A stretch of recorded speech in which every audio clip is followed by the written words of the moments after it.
I actually love calling these companies and saying hi. And I get the president of this company. And I say, hi, how you doing? Oh, hello, Mr. President-elect, congratulations. Yeah, congratulations. By the way, while we're on the phone, don't leave. Please don't leave. Please. And we've had great success. You'll be seeing a lot more success. That was President-elect Trump on his thank you tour in Iowa, talking about his new way of dealing with individual companies. With us now, the panel. Dana, as a free market conservative, how comfortable are you with this new approach to keeping jobs in the United States? Oh, all right, so let's just lay it out like this. This is how you get me to be your best friend. When you make remarks like, well, you know, I want to make it so great, the business climate in the United States. I want to make it so big league that nobody will ever want to leave because it's going to be so great to do business here, and other companies are going to want to come to the United States and do business. That is how you get that. That's how you deliver that. Not like, well, I'm going to penalize you if you leave. That makes people nervous when you do it like that. Yeah. On the other hand, I have to say, Governor, during the primaries, Bernie Sanders, when he talked about Carrier leaving the United States, he suggested the same thing that we've heard coming from the Trump ranks, which is their parent company does a lot of deals with the Defense Department. Why not threaten to take away some of those contracts? Listen, all I can say is you can't blame any leader, whether it's president or governor, because governors do this all the time, or mayor, all the time, to try to get somebody to stay or grow in your. That's your job. That is your job. Part of your job. Good for him for trying to do it. Bad for him for lying about the number of jobs. But the bottom line is whatever it takes. So put some Buy America provisions in the Water Resources Development Act. Is not a strategy. No, that's not an overall strategy. You can't call everybody on the phone. You need to have a broader strategy, clearly. And he needs to put forward what that is in addition to renegotiating. But you're giving him credit for this. Well, and I'm giving him credit for trying something. I think we'll see that as a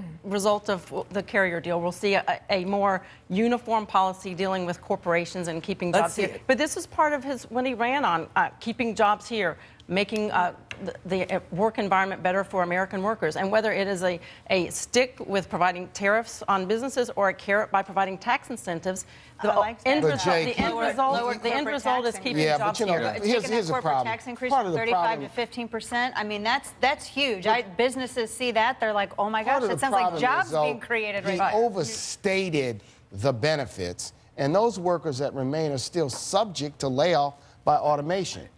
So I'll give him credit for trying to do something. But let's say the tax incentives came from the state of Indiana. They didn't come from the federal government. But his policy should be to empower governors to be able to have tools to be able to keep those jobs. He should build on what Obama was doing on these advanced manufacturing sectors that he's put all over the country if he really wants to keep advanced manufacturing here. But you love this. But this is one of, it's interesting though. This is one of the issues here is you have the two Democrats at the table applauding this. I mean, let me just say, applauding the effort to keep jobs in America. And Jake, but there needs to be policy behind it. You know what I'm saying? Yeah, Jake, we've both been chief executives. Right? People trying to keep. When you sit in the two Democrats who have tried to keep jobs in New Orleans and in Michigan. But what about the winners and losers? But I'm kind of chuckling because don't pick winners and losers on the one side. But isn't that the problem here for conservatives? Trickle down on one side. And free market. That's the motive behind having a uniform policy. You're not picking winners and losers. You're making an environment that creates jobs and allows corporations and that gets to make this money. incentive. First off, lowering the corporate tax rate from 35 to 15 is great because why shouldn't businesses be able to keep more of their revenue so that they can create more jobs and add benefits? But the second thing is that this particular job with Carrier, this was done by the state of Indiana, and I don't think that you can replicate this this particular move with every single state because your vice president-elect isn't always going to be the governor of that particular state. Indiana chose to do this. This is what voters decided to do. But some of the money going from the state, some of the money going from the state of Indiana to Carrier will be used to automate the plant to ultimately get rid of some of those jobs. The bigger stick is using government contracting because Carrier. But you think that's okay to do that? I think it's an important tool that we have to say if we're going to do business with you, if the taxpayers are going to do business with you, we want the jobs to be here in the United States. We want your company to be committed to the United States. Donald Trump had a chance this week of telling Paul Ryan to put in the Water Resources Development Act, which puts pipes in the ground for water, that we want Buy America provisions in that. It was an amendment by Sherrod Brown and Tammy Baldwin on the Senate side. They asked Paul Ryan to put it in. He did not do it. Donald Trump could put his money where his mouth is.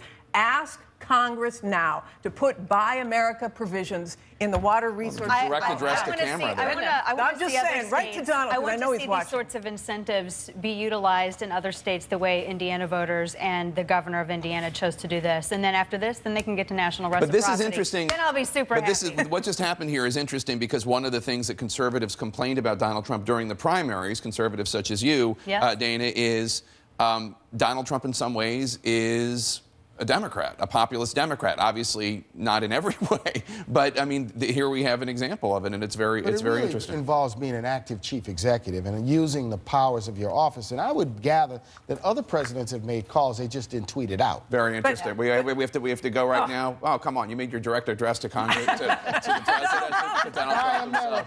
Okay, after the break.